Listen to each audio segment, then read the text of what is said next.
Caso interessante julgado pela Justiça Paulista.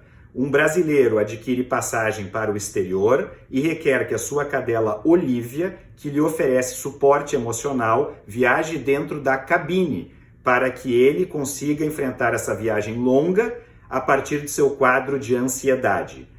A Justiça Paulista julga procedente esse pedido, entendendo que o animal, mais do que de estimação, ele serve para dar suporte emocional e essa pessoa precisava ser protegida nesse caso específico. O que você acha? Grande abraço.